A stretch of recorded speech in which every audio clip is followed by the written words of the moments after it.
আসসালামু আলাইকুম রহমতুল্লাহ। একটি আয়াতের ব্যাখ্যা। বিসমিল্লাহির রহমানির রহিম।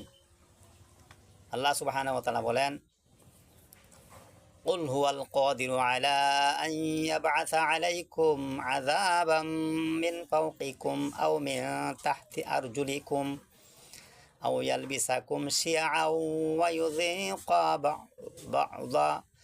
ইউযীকা বা'যাকুম বা'সা বা'দ।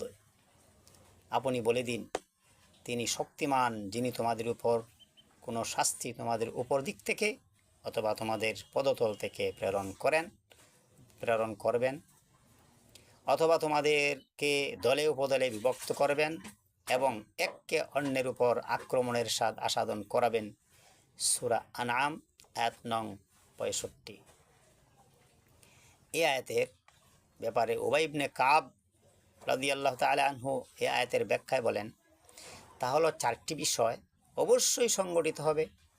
দুটি রাসূল সাল্লাল্লাহু আলাইহি সাল্লামের ইন্তেকালের ২৫ বৎসর পর সংগঠিত হয়েছে, অর্থাৎ তিনি আমাদেরকে বিভিন্ন দলে উপদলে বিভক্ত করেছেন এবং একে অন্যের উপর আক্রমণের স্বাদ আস্বাদন করাইয়াছেন।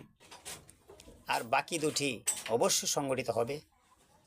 সেই দুটি কি? সেই দুটি হলো ভূমিধস ও ভূকম্পন। আমরা তাকে ভূমিকম্প বলি। ভালো বোঝা গেল? আব্দুল্লাহ ইবনে মাসউদ রাদিয়াল্লাহু তাআলা আনহু এর এই আয়াতের ব্যাপারে মতামত কি? হযরত মাসরুফ রহমতুল্লাহি আলাইহি থেকে বর্ণিত, তিনি বলেন, মসজিদে এক ব্যক্তি বলছিল, কিয়ামত দিবস থেকে ধোঁয়া নেমে আসবে।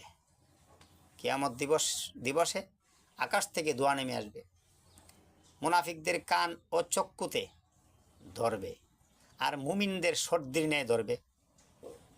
মাসরুফ রহমতুল্লাহি আলাইহি বলেন, আমি তখন আব্দুল্লাহ ইবনে মাসউদ রাদিয়াল্লাহু তাআলা আনহু এর নিকট গিয়ে তা বললাম। তিনি বললেন, তিনি তখন হেলান দিয়ে বসেছিলেন। তখন তিনি বললেন, সোজা হয়ে বসে বললেন, হে লোকেরা, তোমরা শোনো, তোমরা কারো নিকট ইলম থাকলে যদি তাকে জিজ্ঞেস করো, তাদেরকে যদি জিজ্ঞেস করা হয়, তারা বলবে এই বিষয়টা কতটুকু অবশ্যম্ভাবী, অবশ্যই বলে দিবে। যাদের মধ্যে এলেম আছে তা অবশ্যই বলবে।